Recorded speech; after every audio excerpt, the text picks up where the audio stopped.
Assalamualaikum warahmatullahi wabarakatuh. Di sini kelompok 9 yang beranggotakan Lia Aji Tamara, Maratus Soleha, Muhammad Bayu Laksono, dan Muhammad Irfan akan mempresentasikan hasil diskusi dari kelompok kami, yaitu tentang 1. Sejarah masuknya Islam di Indonesia, 2. Perkembangan Islam di Indonesia pada masa kerajaan, 3. Berdirinya kerajaan-kerajaan di Indonesia, dan yang keempat adalah perkembangan peradaban Islam di Indonesia. Assalamualaikum warahmatullahi wabarakatuh. Saya Lia Aji Tamara dengan nomor NIM 272000092 akan mempresentasikan hasil diskusi dari kelompok kami, yaitu sejarah masuknya Islam ke Indonesia. Untuk mempelajari suatu agama, termasuk agama Islam, harus bermula dari mempelajari aspek geografis dan geografi persebaran agama-agama dunia. Setelah itu dapat dipahami pula proses kelahiran Islam sebagai salah satu dari agama dunia, terutama yang dilahirkan di Timur Tengah, yaitu Yahudi, Kristen, dan Islam. Ketiganya dikenal sebagai agama langit atau wahyu. Kedua hal itu, geografi persebaran dan persebaran agama itu sendiri. Selanjutnya, untuk dapat memahami proses perkembangan Islam sehingga menjadi salah satu agama yang dianut oleh penduduk dunia yang cukup luas, harus dikenali lebih dahulu tokoh penerimaan ajaran yang sekaligus menyebarkan ajaran itu, yaitu Nabi Muhammad SAW, sang pembawa risalah. Keberhasilan proses Islamisasi di Indonesia ini memaksa Islam sebagai pendatang untuk mendapatkan simbol-simbol kultural yang selaras dengan kemampuan penangkapan dan pemahaman masyarakat yang akan dimasuki dalam pengakuan dunia Islam. Langkah ini merupakan salah satu watak Islam yang pluralistis yang memiliki semenjak awal lahirnya. Berita dari Arab. Berita ini diketahui dari pedagang Arab yang melakukan aktivitas perdagangan dengan bangsa Indonesia. Pedagang Arab telah datang ke Indonesia sejak masa kerajaan Sriwijaya abad ke-7 Masehi, yang menguasai jalur pelayaran perdagangan di wilayah Indonesia bagian barat termasuk Selat Malaka pada waktu itu. Hubungan perdagangan Arab dengan kerajaan Sriwijaya terbukti dengan adanya para pedagang Arab untuk kerajaan Sriwijaya dengan sebutan Zabak, Zabai, atau Sribusa. Pendapat ini dikemukakan oleh Cheraufurt, Kaiser, Naiman, De Hollader, Syekh Muhammad Naguib Al-Attas dalam bukunya yang berjudul Islam dalam Sejarah Kebudayaan Melayu, dan mayoritas tokoh-tokoh Islam di Indonesia seperti Hamka dan Abdullah bin Nuh. Bahkan Hamka menuduh bahwa teori yang mengatakan Islam datang dari India adalah sebagai sebuah bentuk propaganda bahwa Islam yang datang ke Asia Tenggara itu tidak murni. B. Berita Eropa. Berita ini datangnya dari Marco Polo tahun 1292 Masehi. Ia adalah orang yang pertama kali menginjakkan kakinya di Indonesia. Ketika ia kembali dari Cina menuju Eropa melalui jalan laut, ia dapat tugas dari Kaisar Cina untuk mengantarkan putrinya yang dipersembahkan kepada Kaisar Romawi. Dari perjalanannya itu, ia singgah di Sumatera bagian utara. Di daerah ini ia menemukan adanya kerajaan Islam, yaitu Kerajaan Sriwijaya di Asia Tenggara, dalam upayanya memperluas kekuasaannya ke Semenanjung Malaka sampai Kedah dapat dihubungkan dengan bukti-bukti prasasti 775. Berita-berita Cina dan Arab abad ke-8 sampai ke-10 Masehi. Hal ini erat hubungannya dengan usaha penguasaan Selat Malaka yang merupakan kunci bagi pelayaran dan perdagangan Indonesia.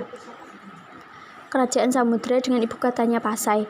Di antara sejarawan yang menganut teori ini adalah C. Snouch Hurgronje, W.F. Stutterheim, dan Bernard H.M. Flekel. C. Berita India.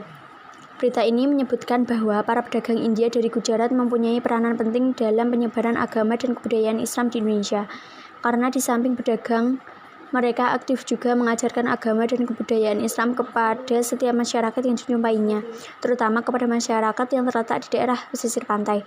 Teori ini lahir selepas tahun 1883 Masehi dibawa oleh C. Snouch Hurgronje. Pendukung teori ini diantaranya adalah Dr. Gonda, Van Ronkel, Marison R.A. Kern, dan Chow van Nieuwenhuizen. D. Berita Cina. Berita ini dikenal sebagai catatan dari Ma Huan, seorang penulis yang mengikuti mengikuti perjalanan Laksamana Cheng Ho, ia menyatakan melalui tulisannya bahwa sejak kira-kira tahun 1400 telah ada saudagar-saudagar Islam yang bertempat tinggal di pantai utara Pulau Jawa. T.W. Arnold pun mengatakan, para pedagang Arab yang menyebarkan agama Islam di Nusantara, ketika mereka mendominasi perdagangan barat hingga timur sejak abad-abad awal Hijriah atau abad ke-7 dan ke-8 Masehi. Dalam sumber-sumber Cina disebutkan bahwa pada abad ke-7 Masehi seorang pedagang Arab menjadi pemimpin sebuah pemukiman Arab Muslim di pesisir pantai Sumatera, disebut Taksih. Sumber dalam negeri. Terdapat sumber-sumber dari dalam negeri yang menerangkan berkembangnya pengaruh Islam di Indonesia, yakni penemuan sebuah batu di Leran atau Gresik. Batu bersurat itu menggunakan huruf dan bahasa Arab yang sebagian tulisannya telah rusak. Batu ini memuat tentang meninggalnya seorang perempuan yang bernama Fatimah binti Maimun 1028. Kedua, makam Sultan Malikul Saleh di Sumatera Utara yang meninggal pada bulan Ramadan tahun 676 Hijriah atau sampai 1297 Masehi. Ketiga, makam Syekh Maulana Malik Ibrahim di Gresik yang wafat tahun 1419 Masehi. Jirat makam didatangkan dari Gujarat dan berisi tulisan-tulisan Arab. Assalamualaikum warahmatullahi wabarakatuh. Saya Mar'atul Sholihah akan menyampaikan sedikit materi tentang perkembangan Islam di Indonesia. Islam di Indonesia yang awal mulanya dibawa oleh para pedagang dari berbagai ras seperti Arab, India, Persia, Cina, dan lainnya. Selanjutnya perkembangan Islam di Indonesia melalui berbagai saluran media. Pertama adalah saluran perdagangan. Para pedagang yang beragama Islam yang berasal dari berbagai negara menetap di daerah tertentu dan menyebarkan ajaran Islam di lingkungan masyarakatnya dengan cara mendirikan musola, pondokan, mengajar ngaji, dan sebagainya. Selanjutnya adalah saluran pernikahan atau perkawinan. Pernikahan yang terjadi antara pedagang muslim dengan pribumi yang beragama lain harus melalui proses pernikahan secara Islam, di mana pengantin harus masuk agama Islam terlebih dahulu. Pernikahan pedagang muslim dengan pribumi di masa awal perkembangan Islam menjadi tradisi yang pesat, karena pada masa itu pemeluk ajaran Islam yang sebagian besar pedagang cenderung merupakan kelas sosial ekonomi lebih tinggi, yakni lebih kaya dan lebih berkelas dibanding pemeluk agama pribumi. Tradisi pernikahan antara muslim dan pribumi merupakan faktor signifikan dalam percepatan penyebaran Islam di Nusantara. Apalagi pernikahan antara muslim dengan raja atau putri-putri bangsawan secara sosiopolitik berdampak sangat signifikan dalam percepatan perkembangan Islam. Yang ketiga adalah saluran politik. Kehadiran kesultanan memegang peran penting, strategis, bahkan menentukan percepatan perkembangan Islam di wilayah itu sendiri. Dengan kata lain, penyebaran dakwah Islamiyah atau Islamisasi didukung dan diakselerasi oleh kekuatan politik. Tanpa dukungan kekuatan politik berupa kebijakan-kebijakan kesultanan dan program-program konkretnya, Islamisasi di Nusantara tidak akan berlangsung semulus dan seefektif seperti apa yang terjadi. Banyak di antara para sultan atau raja Islam menjadikan Islam sebagai agama negara dan dijadikan sebagai sumber penetapan hukum yang diberlakukan di wilayahnya. Terjadi perluasan dan penguasaan terhadap kerajaan-kerajaan sebelumnya yang secara doktrinal merupakan kerajaan Hindu atau Buddha. Ekspansi atau okupasi terhadap kerajaan-kerajaan tersebut secara sosiopolitik maupun sosiokultural yang memperlancar percepatan penyebaran Islam di Nusantara dan menggantikan pengaruh ajaran kedua agama tersebut. Pada zaman dahulu, seorang rakyat itu memiliki kepatuhan yang sangat tinggi dan raja sebagai panutan bahkan menjadi tauladan bagi rakyatnya. Jadi ketika seorang raja memeluk agama Islam, maka rakyatnya juga akan mengikuti jejak rajanya. Misalnya seperti di Sulawesi Selatan dan Maluku, kebanyakan rakyatnya masuk Islam setelah rajanya memeluk agama Islam terlebih dahulu. Yang keempat adalah saluran kesenian. Saluran Islamisasi melalui seni seperti seni bangunan, seni pahat atau ukir, seni tari, musik, dan seni sastra. Misalnya pada seni bangunan ini terlihat pada Masjid Kuno Demak, Sendang Dhuwur Agung Kasepuhan di Cirebon, Masjid Agung Banten, Baitur Rahman di Aceh, Ternate, dan sebagainya.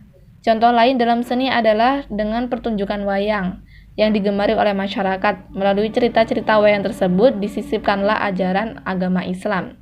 Selain itu ada juga seni gamelan yang dapat mengundang masyarakat untuk melihat pertunjukan tersebut. Selanjutnya diadakan dakwah keagamaan Islam. Yang kelima adalah saluran pendidikan. Kerajaan Islam sejak awal perkembangannya sangat memperhatikan pendidikan Islam sebagai cara penyebaran agama Islam. Tercatat hampir di pusat-pusat kerajaan Islam terdapat lembaga pendidikan yang serupa dengan pesantren walaupun menggunakan nama yang berbeda, tapi inti ajarannya itu sama. Selain itu, para ulama, guru-guru, dan juga mubalik lainnya, mereka menyebarkan agama Islam melalui pendidikan, yaitu dengan mendirikan pondok-pondok pesantren yang merupakan tempat pengajaran agama Islam bagi para santri. Pada umumnya, pondok pesantren ini diajarkan oleh guru-guru agama atau kiai-kiai atau ulama-ulama. Setelah mereka belajar dan mendapatkan ilmu di situ, lalu mereka pulang dan mengajarkan ilmu yang mereka dapat dari pesantren kepada masyarakat di sekitarnya. Selanjutnya adalah saluran dakwah. Melalui saluran dakwah, proses islamisasi juga berkembang di Indonesia. Nah, hal ini dilakukan oleh para ulama yang memotivasi dan menyebarkan ajaran Islam dengan cara berdakwah. Salah satunya seperti yang diketahui bahwa dalam ajaran agama Islam, setiap muslim memiliki kewajiban untuk berdakwah atau menyampaikan risalah kebenaran kepada orang-orang yang belum mendapatkan pencerahan atau belum sampai kebenaran kepadanya. Karena itu, tidak sedikit di antara para pedagang muslim atau orang yang sudah lebih dahulu memeluk Islam mendakwahkan agama yang dianutnya kepada masyarakat. Bahkan ada pula yang melakukan pembinaan secara intensif seperti yang dilakukan Wali Songo di Pulau Jawa. Yang terakhir adalah saluran tasawuf. Tasawuf merupakan salah satu saluran yang penting dalam proses islamisasi. Tasawuf termasuk kategori yang berfungsi dan membentuk kehidupan sosial bangsa Indonesia yang meninggalkan bukti-bukti yang jelas pada tulisan-tulisan antara abad ke-13 dan ke-18. Hal itu bertalian langsung dengan penyebaran Islam di Indonesia. Dalam hal ini, para ahli tasawuf hidup dalam kesederhanaan. Mereka selalu berusaha menghayati kehidupan masyarakatnya dan hidup bersama di tengah-tengah masyarakatnya. Para ahli tasawuf biasanya memiliki keahlian untuk menyembuhkan penyakit dan lain-lain. Jalur tasawuf yaitu proses islamisasi dengan mengajarkan teosofi dengan mengakomodir nilai-nilai budaya bahkan ajaran agama yang ada yaitu agama Hindu ke dalam ajaran Islam. Dengan tentu saja terlebih dahulu dikodifisikan dengan nilai-nilai Islam sehingga mudah dimengerti dan diterima. Di antara ahli-ahli tasawuf yang memberikan ajaran yang mengandung persamaan dengan alam pikiran di Indonesia pra-Islam itu adalah Hamzah Fansuri di Aceh, Syekh Lemah Abang, dan Sunan Panggung di Jawa. Ajaran mistik seperti ini masih berkembang di abad ke-19 bahkan di abad ke-20 ini. Sekian yang bisa saya sampaikan untuk kejelasan mengenai berdirinya kerajaan-kerajaan Islam akan dijelaskan oleh saudara Irfan. Terima kasih. Wassalamualaikum warahmatullahi wabarakatuh. 3. Kerajaan-kerajaan Islam di Indonesia. Kerajaan yang pertama, Kerajaan Samudra Pasai. Samudra Pasai didirikan pada abad ke-11 oleh Murakhir. Kerajaan ini terletak di pesisir timur Laut Aceh. Kerajaan ini merupakan kerajaan Islam pertama di Indonesia. Pendiri dari Kerajaan Samudra Pasai adalah Murakhir. Ia bergelar Maharaja Mahmud Shah 1042 sampai 1078. Pengganti Murakhir adalah Maharaja Mansur Shah dari tahun 1078 sampai 1133. Pengganti Maharaja Mansur Shah adalah Maharaja Ghiyasuddin Shah dari tahun 1133 sampai 1155. Raja Kerajaan Samudra Pasai berikutnya adalah Murahnu yang bergelar Maharaja Nuruddin, berkuasa dari tahun 1155 sampai 1210. Raja ini dikenal juga dengan sebutan Tengku Samudra atau Sultan Nazimuddin Al-Kamil. Sultan ini sebenarnya berasal dari Mesir yang ditugaskan sebagai laksamana untuk merebut pelabuhan di Gujarat. Raja ini tidak memiliki keturunan, sehingga pada saat wafat, kerajaan Samudra Pasai dilanda kekacauan karena perebutan kekuasaan. Murahsilu bergelar Sultan Malik As-Saleh 1285 sampai 1297. Murahsilu adalah keturunan Raja Perlak yang sekarang menjadi Malaysia, yang mendirikan dinasti kedua kerajaan Samudra Pasai. Pada pemerintahannya, sistem pemerintahan, kerajaan dan angkatan perang laut dan darat sudah terstruktur rapi. Kerajaan mengalami kemakmuran terutama setelah pelabuhan Pasai dibuka. Hubungan kerajaan Samudra Pasai dan Perlak berjalan harmonis. Ngurah Silu memperkokoh hubungan ini dengan menikahi putri Ganggang Sari, anak Raja Perlak. Ngurah Silu berhasil memperkuat pengaruh kerajaan Samudra Pasai di pantai timur Aceh dan berkembang menjadi kerajaan perdagangan yang kuat di Selat Malaka.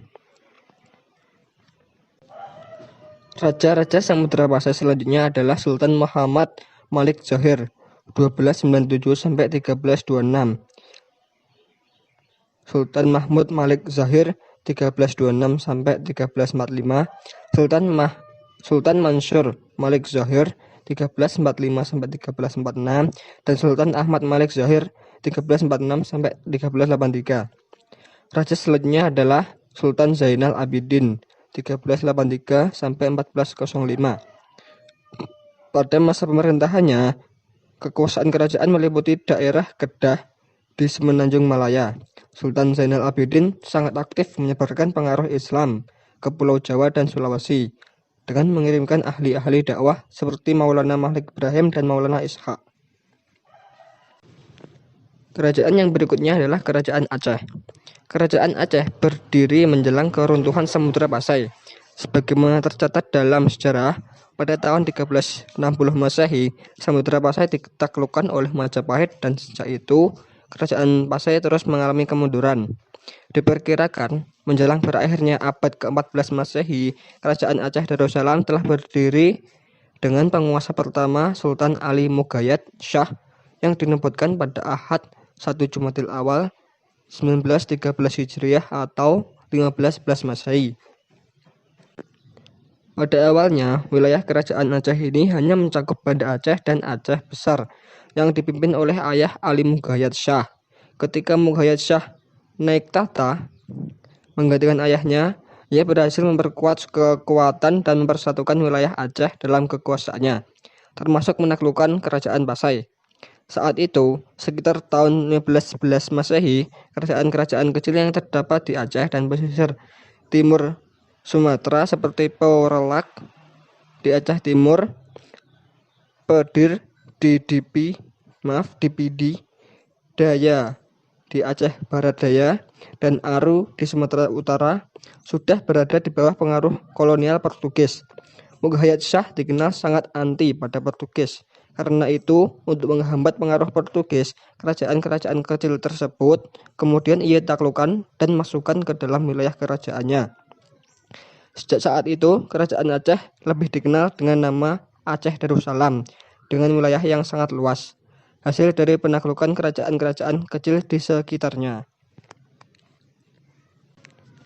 Sejarah mencatat bahwa usaha Mughayat Shah untuk mengusir Portugis dari seluruh bumi Aceh dengan menaklukkan kerajaan-kerajaan kecil yang sudah berada di bawah Portugis berjalan lancar.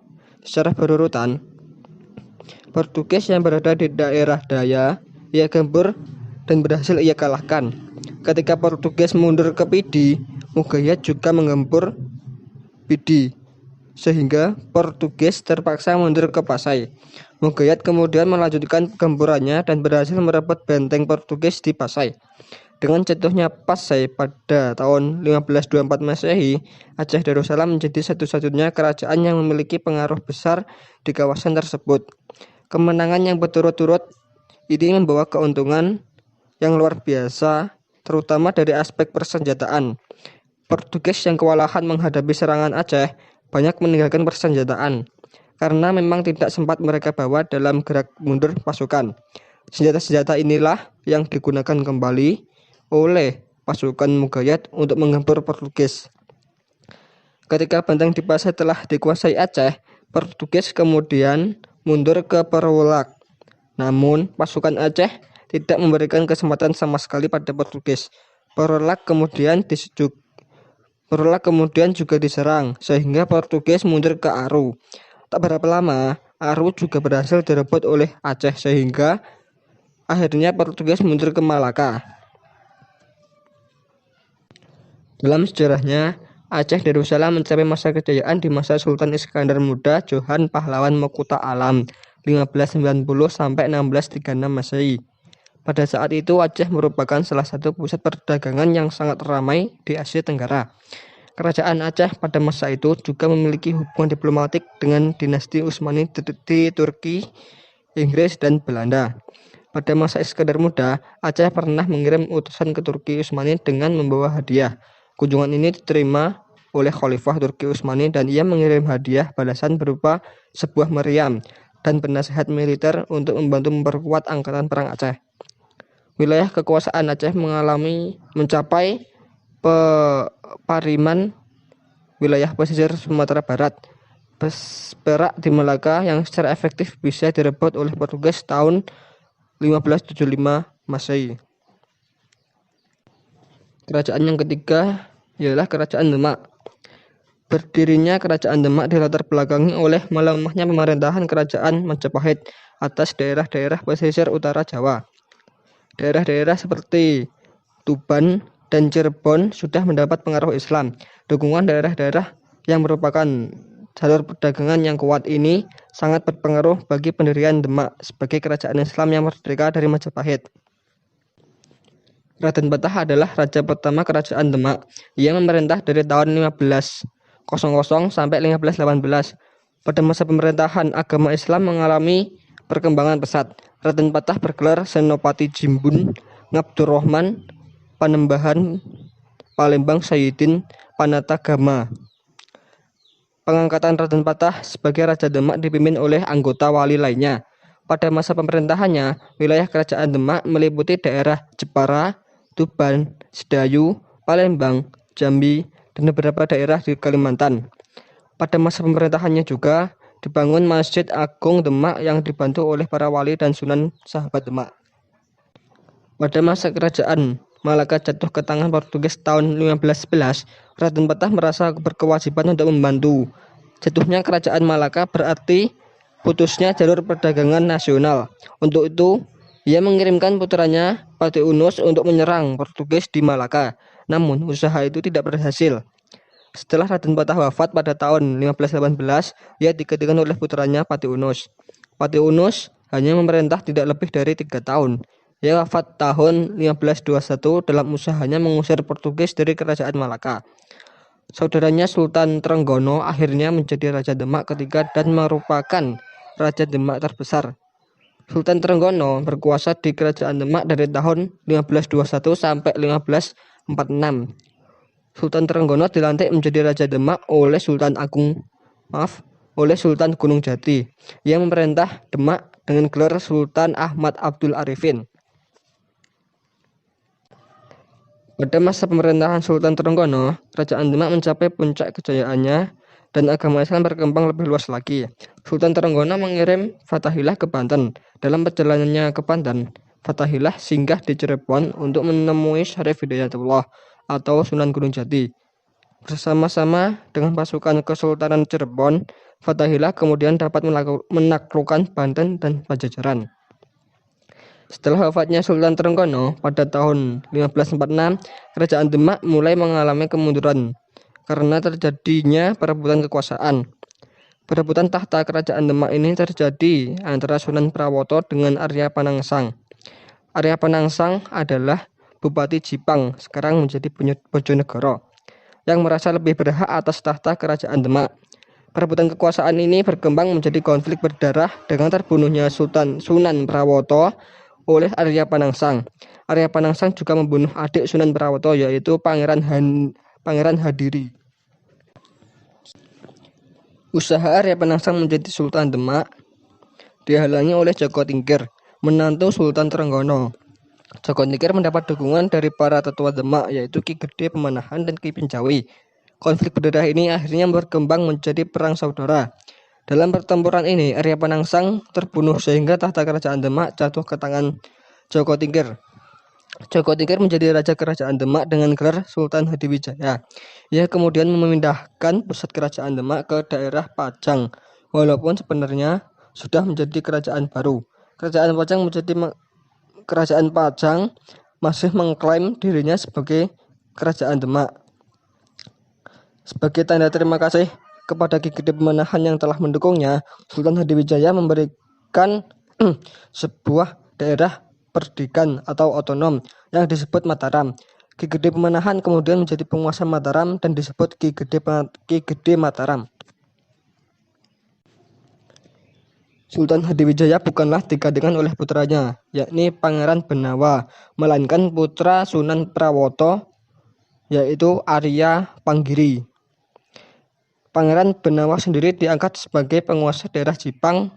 Pangeran Benawan kurang puas dengan keputusan ini, apalagi pemerintahan Arya Panggiri di Pajang juga dikelilingi oleh para bekas pejabat kerajaan Demak. Pangeran Benawa kemudian meminta bantuan kepada Sutawijaya, putra Ki Ageng Mataram, untuk merebut kembali tahta kerajaan Pajang. Pada tahun 1588, Sutawijaya dan Pangeran Benawan berhasil merebut kembali tahta kerajaan Pajang. Kemudian Benawa menyerahkan hak kekuasaannya pada Sutawijaya secara simbolis melalui penyerahan pusaka Pajang pada Sutawijaya. Dengan demikian, Pajang menjadi bagian kekuasaan Mataram. Kerajaan yang keempat adalah Kerajaan Banten. Kerajaan Banten berawal ketika Kerajaan Demak memperluas pengaruhnya ke daerah barat. Pada tahun 1524 atau 1525 Masehi, Sunan Gunung Jati bersama pasukan Demak merebut pelabuhan Banten dari Kerajaan Sunda dan mendirikan Kesultanan Banten yang berafiliasi ke Demak. Menurut sumber Portugis, sebelumnya Banten merupakan salah satu pelabuhan Kerajaan Sunda selain pelabuhan Pontang, Cigede, Tangara atau Tangerang, Sunda Kelapa, dan Cimanuk. Anak dari Sunan Gunung Jati, yaitu Hasanuddin, menikah dengan seorang putri dari Sultan Trenggono dan melahirkan 2 orang anak. Pelurusan sejarah bahwa Pangeran Sabakingkin atau Sultan Maulana Hasanuddin nikah dengan putri Kintamani, mempunyai anak yang pertama bernama Yusuf Akbar atau Maulana Yusuf. Pelurusan sejarah bahwa anak kedua Ratu Siti Rodiyah kawin dengan Sultan Mahmud Badaruddin II, Kesultanan Palembang daerah Darussalam, sedang anak ketiga Muhammad Nazaruddin atau Sultan Maulana Muhammad Nazaruddin bergelar Alam Syah. Terjadi perebutan kekuasaan setelah Maulana Yusuf wafat pada tahun 1570. Pangeran Jepara merasa berkuasa atas kerajaan Banten daripada anak Maulana Yusuf yang bernama Maulana Muhammad karena Maulana Muhammad masih terlalu muda. Akhirnya kerajaan Jepara menyerang kerajaan Banten. Perang ini dimenangkan oleh kerajaan Banten karena dibantu oleh para ulama. Inilah sejarah bikinin Belanda. Pelurusan sejarah bahwa Sultan Muhammad bukan anak dari Maulana Yusuf tetapi anak ketiga dari Sultan Hasanuddin. Pengawal kesultanan masing-masing bernama Ananta Kausuma, Daeng Natakusuma, dan Jalaluddin. Pada saat itu Sultan Muhammad Nazaruddin yang bergelar Alam Syah berusia 19 tahun melakukan perjalanan ke Palembang pada masa Inggris masuk ke Palembang. Bukan untuk memerangi Palembang tetapi menyambangi keluarga. Kerajaan Banten mencapai puncak kejayaannya pada masa pemerintahan Abdul Fattah atau lebih dikenal dengan nama Sultan Agung Tirtayasa. Pada saat itu, pelabuhan Banten telah menjadi pelabuhan internasional sehingga perekonomian Banten maju pesat. Wilayah kekuasaannya meliputi sisa kerajaan Sunda yang tidak direbut Kesultanan Mataram dan serta wilayah yang sekarang menjadi Provinsi Lampung. Piagam Bojong menunjukkan bahwa tahun 1500 hingga 1800 Masehi, Lampung dikuasai oleh Kesultanan Banten. Pada zaman pemerintahan Sultan Haji, tepatnya pada 12 Maret 1682, wilayah Lampung diserahkan kepada VOC, seperti tertera dalam surat Sultan Haji kepada Mayor Isaac de Saint-Martin, admiral kapal VOC di Batavia yang sedang berlabuh di Banten. Surat itu kemudian dikuatkan dengan surat perjanjian tanggal 22 Agustus 1682 yang membuat VOC memperoleh hak monopoli perdagangan lada di Lampung. Sultan Banten dihapuskan tahun 1813 Masehi oleh pemerintahan kolonial Inggris. Pada tahun itu, Sultan Muhammad Saifuddin dilucuti dan dipaksa turun tahta oleh Thomas Stamford Raffles. Tragedi ini menjadi klimaks dari penghancuran Surasowan oleh Gubernur Jenderal Belanda Herman William Daendels tahun 1808 Masehi. Kerajaan yang kelima adalah Kerajaan Ternate dan Tidore. Kerajaan Ternate dan Tidore terletak di sebelah barat Pulau Halmahera, Maluku Utara. Wilayah kekuasaan kedua kerajaan ini meliputi Kerajaan Kepulauan Maluku dan sebagian Papua. Tanah Maluku yang kaya akan rempah-rempah menjadikannya terkenal di dunia internasional dengan sebutan Spice Island. Pada abad ke-12 Masehi, permintaan akan cengkeh dan pala dari negara Eropa meningkat pesat. Hal ini menyebabkan dibukanya perkebunan di daerah Pulau Buru, Suram, dan Ambon. Dengan adanya kepentingan atas penguasa perdagangan, terjadilah persekutuan daerah antara kerajaan. Persekutuan tersebut adalah U5 atau Persekutuan 5, yaitu persekutuan antara 5 bersaudara yang dipimpin oleh Ternate yang meliputi Obi Bajan, Seram, dan Ambon, serta Uli Siwa Persekutuan 9, yaitu persekutuan antara 9 bersaudara yang wilayahnya meliputi Pulau Tidore, Makian, Jahilulu atau Halmahera, dan pulau-pulau di daerah itu sampai Papua. Antara kedua persekutuan tersebut telah terjadi persaingan yang sangat tajam. Hal ini terjadi setelah para pedagang Eropa datang ke Maluku. Pada tahun 1512, bangsa Portugis datang ke Ternate, sedangkan tahun 1521 bangsa Spanyol datang ke Tidore. Setelah 10 tahun berada di kerajaan Ternate, bangsa Portugis mendirikan benteng yang diberi nama Sao Paulo. Menurut Portugis, benteng tersebut berguna untuk melindungi Ternate dari kerajaan Tidore. Namun hal tersebut hanyalah taktik Portugis agar mereka dapat tetap berdagang dan menguasai Ternate.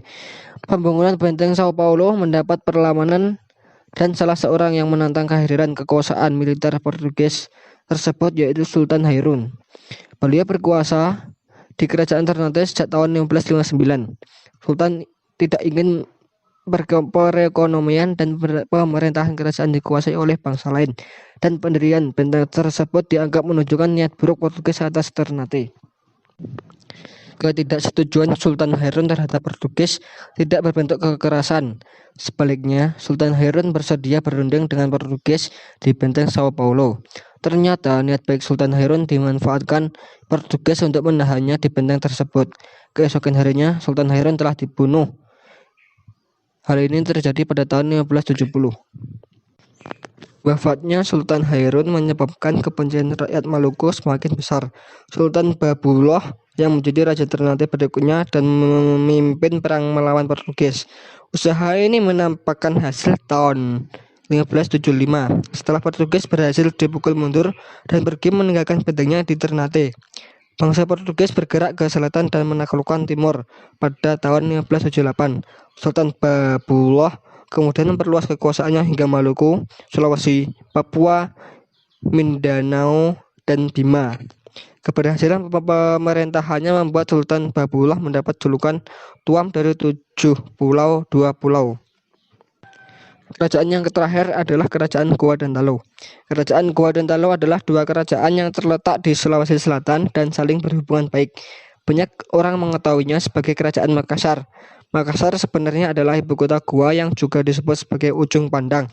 Sebelum abad ke-16, Raja-Raja Makassar belum memeluk agama Islam. Baru setelah datangnya Datuk Ri Bandang, seorang penyair Islam dari Sumatera, Makassar berkembang menjadi kerajaan Islam. Sultan Alauddin adalah Raja Makassar pertama yang memeluk agama Islam. Ia memimpin Makassar dari tahun 1591 sampai 1638. Sebelumnya, Sultan Alauddin bernama asli Karaeng Maktowaya Tumamenanga Ri Agamana. Setelah Sultan Alauddin wafat, kerajaan Makassar dipimpin oleh Muhammad Said 1639 sampai 1653 Masehi. Setelah Muhammad Said wafat, beliau kemudian digantikan oleh Sultan Hasanuddin. Beliau berkuasa sejak tahun 1653. Masa pemerintahannya merupakan masa gemilang kerajaan Makassar. Di bawah pemerintahan Sultan Hasanuddin, Kerajaan Makassar berhasil menguasai kerajaan-kerajaan kecil di Sulawesi Selatan, yaitu Rowu, Wajo, Sopeng, dan Boni. Sultan Hasanuddin juga berniat menjadikan Kerajaan Makassar sebagai penguasa tunggal di jalur perdagangan Indonesia bagian timur. Oleh karena itu, Sultan Hasanuddin harus menghadapi kekuatan armada VOC Belanda sebelum dapat menguasai Maluku. Belanda berusaha keras menghentikan serangan-serangan Kerajaan Makassar. Untuk itu, Belanda bersekutu dengan Raja Bone, yaitu Arup Palaka. Arup Palaka bersedia membantu Belanda dengan syarat akan diberikan kemerdekaan. Pada tahun 1667, dengan bantuan Kerajaan Bone berhasil menekan Makassar untuk menyetujui Perjanjian Bungaya. Perjanjian ini berisi 3 buah kesepakatan, yaitu VOC mendapat hak monopoli dagang di Makassar, Belanda dapat mendirikan benteng Rotterdam di Makassar, Makassar harus melepas daerah yang dikuasainya serta mengakui Arup Palaka sebagai Raja Bone. Setelah Sultan Hasanuddin turun tahta pada tahun 1669, Mapasomba putranya berusaha menggantikan kepemimpinan ayahnya dan meneruskan perjuangan ayahnya melawan Belanda.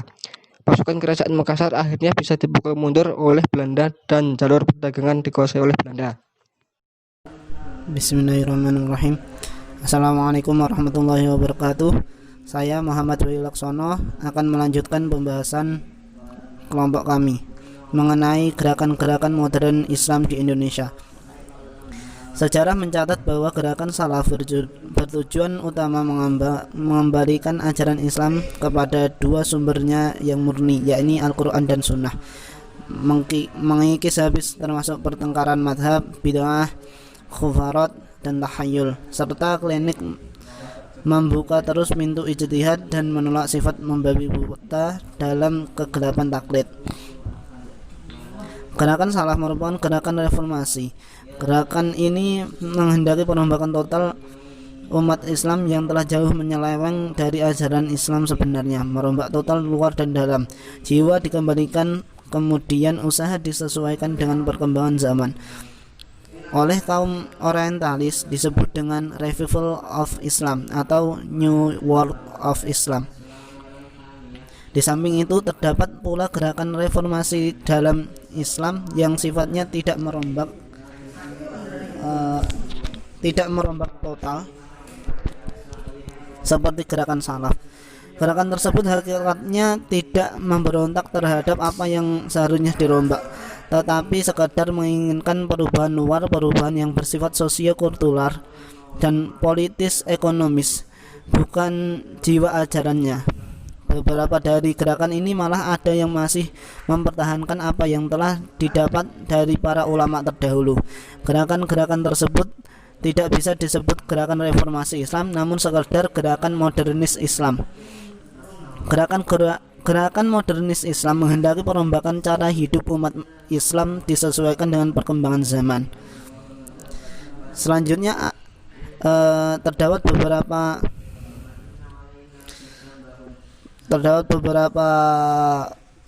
perkumpulan atau organisasi, diantaranya Jamiat Khair yang didirikan secara diam-diam oleh para pendirinya di Jakarta, telah menghasilkan tokoh-tokoh masyarakat yang jadi pelopor di kemudian hari, semisal Kiai Haji Ahmad Dahlan sebagai pendiri Muhammadiyah. Jamiat Khair didirikan pada tahun 1901 tanpa izin pemerintahan kolonial. Namun para pemimpin dari perkumpulan ini memiliki hubungan dengan negara-negara Islam yang sudah maju seperti Mesir dan Turki.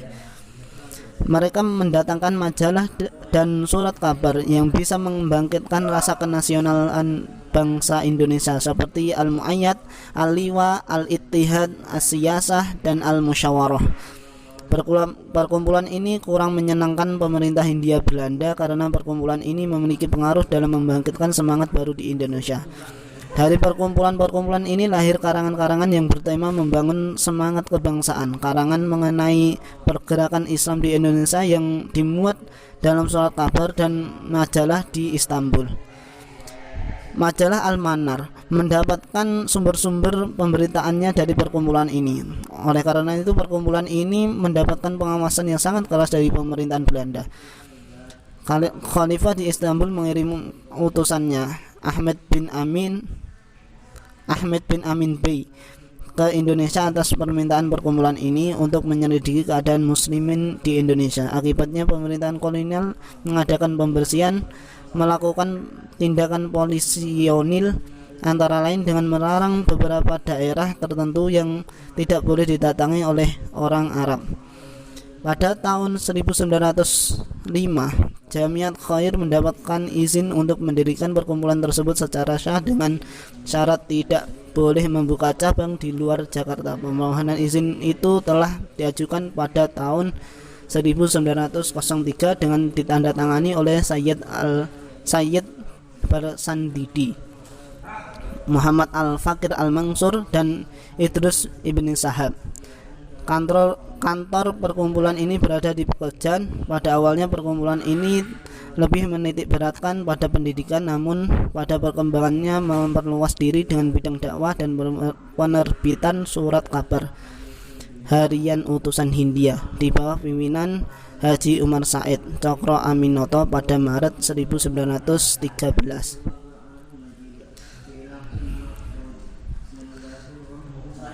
Selanjutnya berdirilah Muhammadiyah yang didirikan oleh Kiai Haji Ahmad Dahlan pada tanggal 18 November 1912 di Yogyakarta.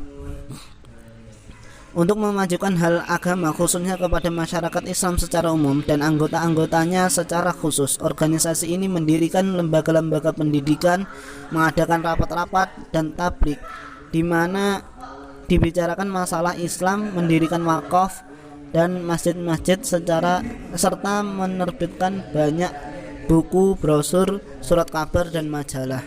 Selanjutnya berdiri pula Al-Islah wal Irsyad yang merupakan ikatan orang Arab golongan Syekh. Bersamaan itu berdiri pula Ar-Rabithah Al-Alawiyah, suatu ikatan keturunan Sayyid Alawi yang resmi didirikan pada tahun 1928 dengan pengurus besarnya di Jakarta. Menerbitkan majalah sendiri yang berjudul Ar-Rabithah. Tujuan perkumpulan tersebut adalah mengusahakan segala sesuatu yang dapat memajukan golongan Arab yang berasal dari Arab Selatan, Sya'bul Hadrami. Yang menguntungkan bagi umat Islam pada umumnya adalah didirikannya rumah-rumah yatim, rumah-rumah miskin, mendirikan pertolongan bagi orang terlantar, dan menyiarkan ajaran Islam yang terbuka untuk umum. Pelopornya adalah Sayyid Muhammad ibni Abdurrahman ibni Sahab. Selanjutnya didirikan pula Persatuan Umat Islam POI yang didirikan oleh Kiai Haji Ahmad Halim di Majalengka, Jawa Barat pada tahun 1917. Beliau adalah murid dari Syekh Tantowi Jauhari, pengarang tafsir Al-Jawahir, pengarang Al-Quran wal Ulum Asy-Syar'iyyah, yaitu buku yang pernah dilarang oleh pemerintahan Belanda masuk ke Indonesia karena semangat ilmiah yang terkandung di dalamnya. Perlu dicatat bahwa organisasi POI secara resmi berpegang teguh pada mazhab Syafi'i. Halim tidak pernah menyingkirkan mazhab ini, tetapi ia memiliki hubungan erat pula dengan lembaga-lembaga pendidikan yang didirikan oleh kalangan para pembaharu. Bahkan lebih erat lagi dibandingkan hubungannya dengan kalangan tradisi. Selain itu, Kiai Haji Ahmad Halim juga giat mendirikan sekolah-sekolah mulai dari tingkat ibtidaiyah sampai sekolah guru madrasah muallimin, masing-masing pada tahun 1917 dan 1923. Walaupun mendapat tantangan dan ancaman dari pemerintah kolonial Belanda, ia juga berhasil mendirikan perguruan tinggi yang diberi nama Santi Asrama. Para mahasiswa yang sekolah di perguruan ini selain mendapat pengetahuan agama dan umum yang mendalam, juga mendapat pelatihan pekerjaan tangan dan kerajinan. Selanjutnya Nahdlatul Ulama, yang berarti kebangkitan ulama-ulama.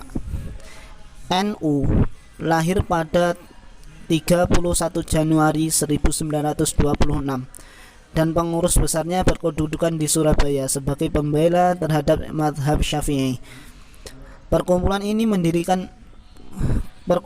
kemudian meluas menjadi sebuah perkumpulan umat Islam yang umum bermadzhab Syafi'i dan beribadah mengikuti ajaran Ahlus Sunnah wal Jamaah. Maksud perkumpulan NU ini adalah memegang teguh pada salah satu madhab Imam 4, yaitu Imam Abu Hanifah, Imam Malik ibni Anas, Imam Muhammad ibni Idris Asy-Syafi'i, dan Imam Ahmad ibni Hambal, dan mengerjakan apa saja yang menjadikan kemaslahatan agama Islam. NU tidak mencampuri politik Indonesia.